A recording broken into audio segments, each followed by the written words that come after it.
Assalamualaikum warahmatullahi wabarakatuh. Kembali lagi bersama kita Indra Zain YouTube channelnya kita semua. Ya, pada kesempatan kali ini saya akan berbagi pemahaman tentang pelatihan mandiri di platform Merdeka Mengajar dengan topik Merdeka Belajar.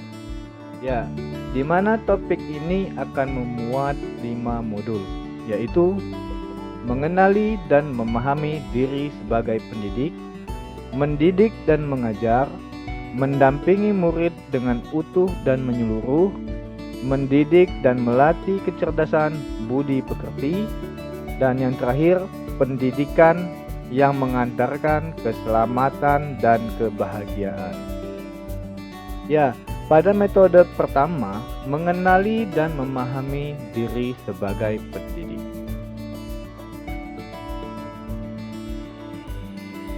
Pertama, mari kita refleksikan diri dan peran kita sebagai pendidik.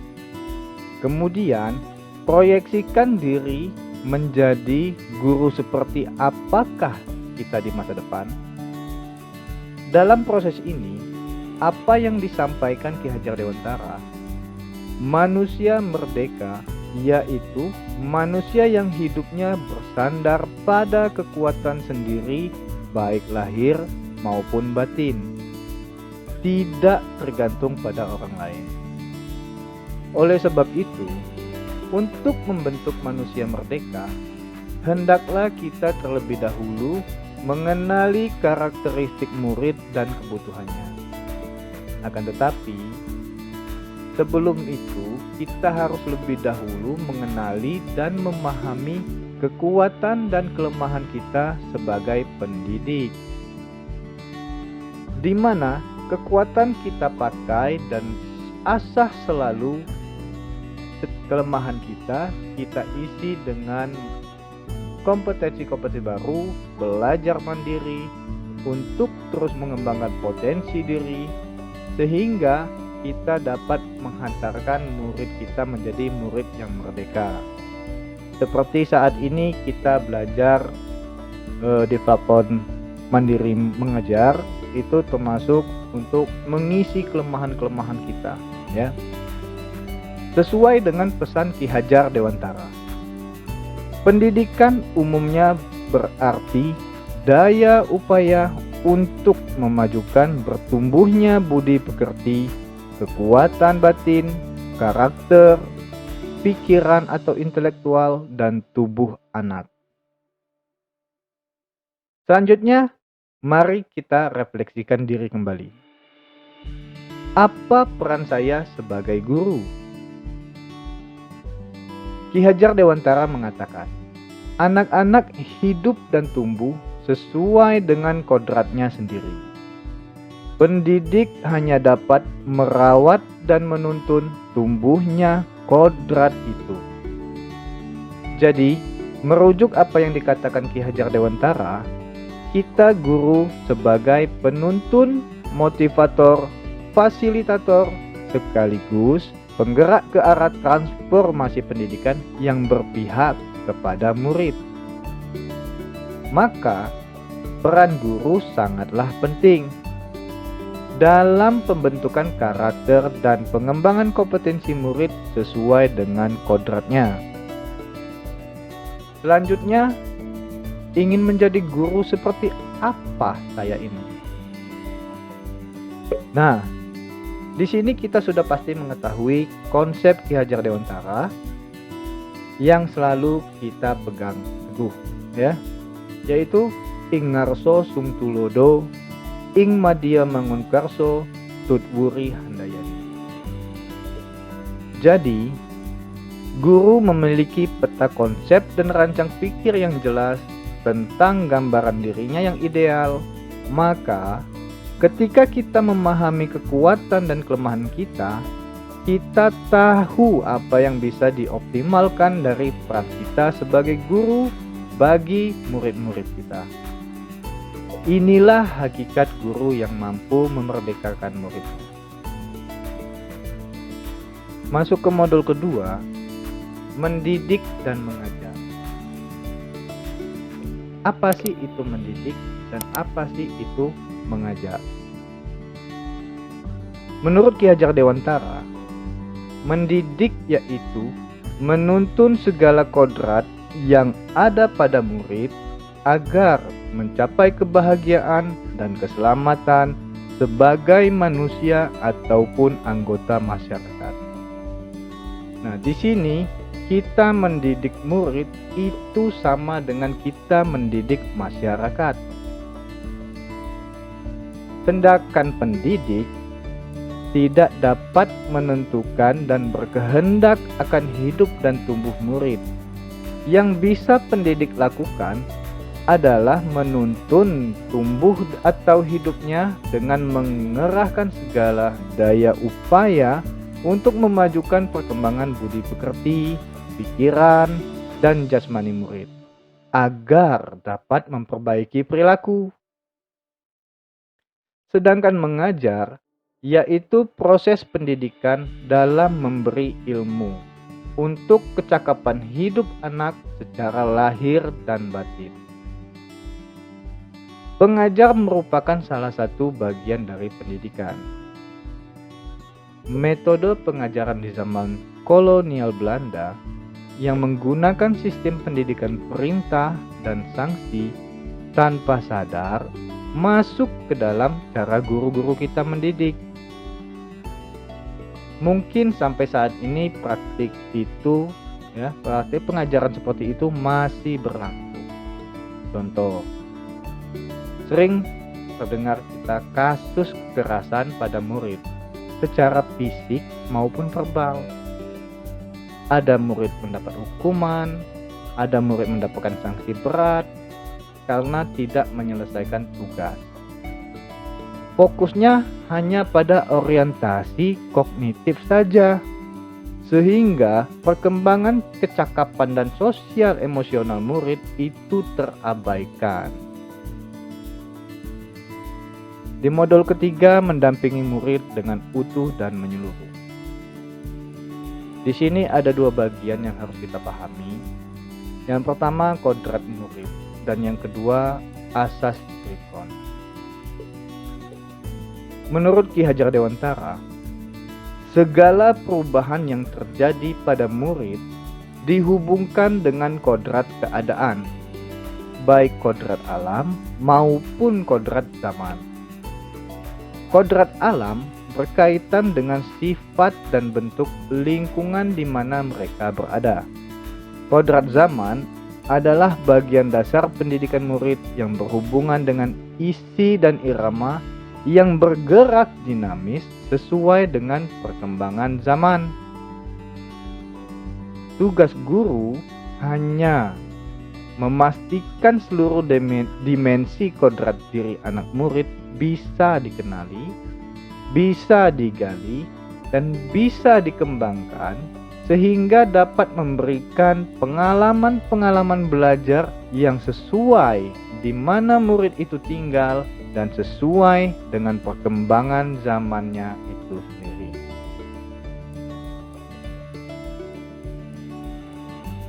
Yang kedua, asas trikon. Asas trikon terdiri dari kontinuitas, konvergen, dan konsentris. Kontinuitas yaitu merupakan pengembangan yang harus kita lakukan secara terus-menerus dengan perencanaan yang baik.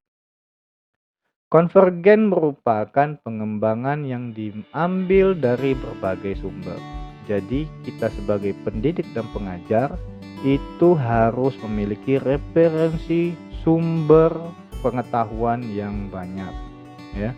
Apalagi di era digital ini, semua sudah lebih mudah.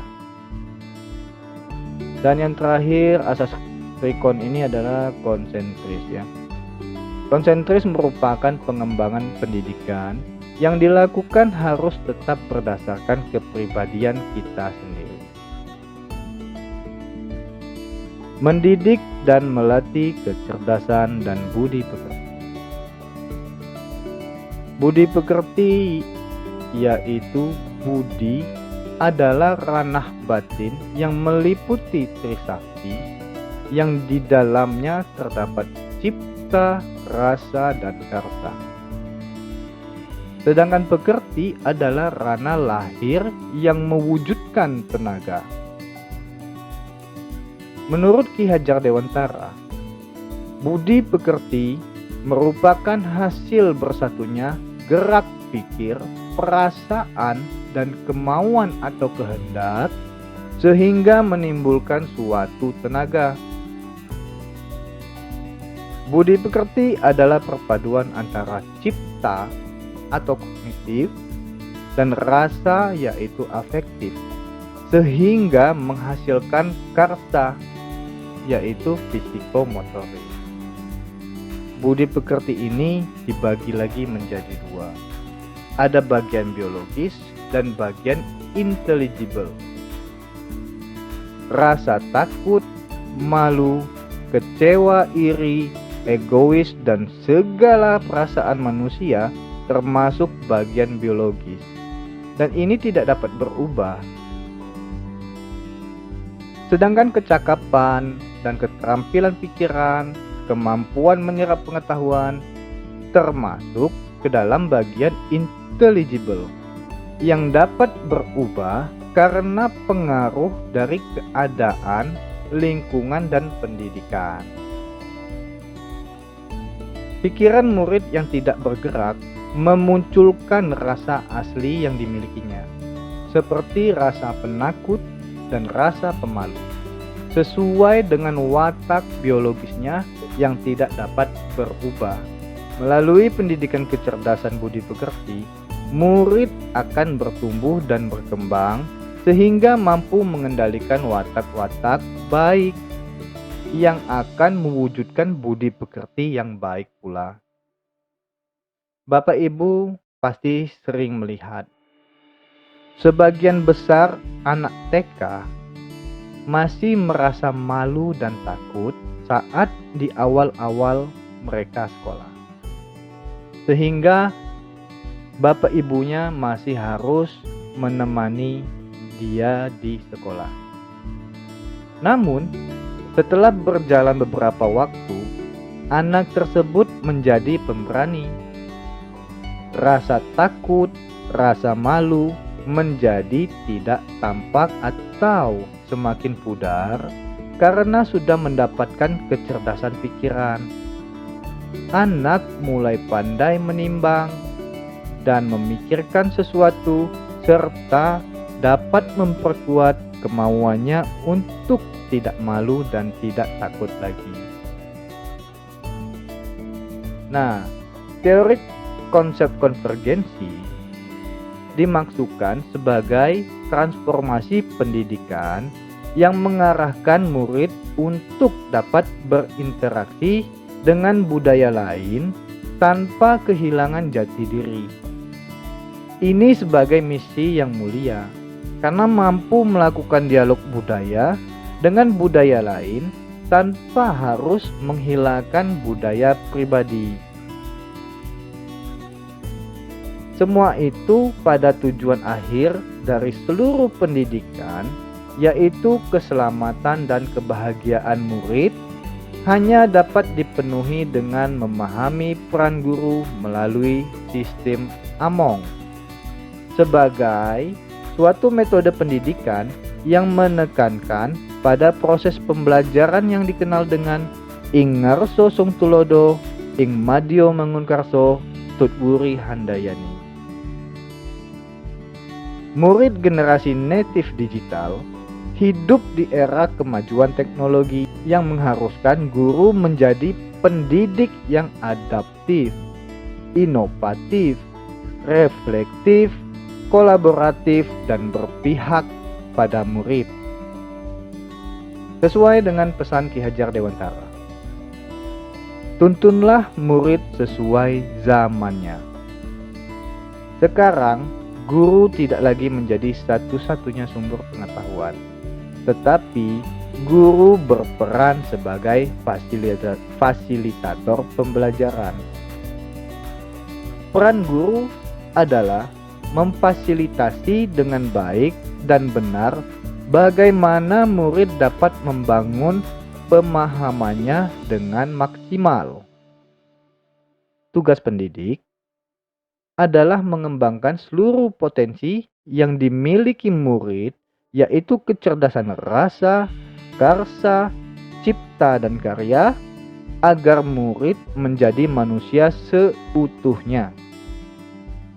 Ya, demikianlah pemahaman, gagasan, dan prinsip pendidikan berdasarkan pemikiran Bapak Pendidikan kita, yaitu Ki Hajar Dewantara, untuk memfasilitasi murid agar tumbuh sesuai dengan kodratnya dan mendapatkan pembelajaran yang memerdekakan murid. Bapak Ibu yang saya hormati, saya mohon bantuan kepada Bapak Ibu untuk memberikan umpan balik setelah menyimak dan menonton pemahaman tentang Merdeka Belajar. Bapak Ibu bisa memberikan umpan balik melalui link yang sudah kami tautkan di deskripsi, atau langsung memberikan umpan balik di kolom komentar dengan melanjutkan kalimat di bawah ini. Terima kasih telah menyimak video penjelasan saya tentang modul Merdeka Belajar sampai dengan selesai. Ya, jika video ini bermanfaat, silakan Bapak Ibu share dan bagikan ke grup Bapak Ibu. Semoga ini menjadi manfaat bagi kita semua. Sampai ketemu di video selanjutnya. Salam guru hebat.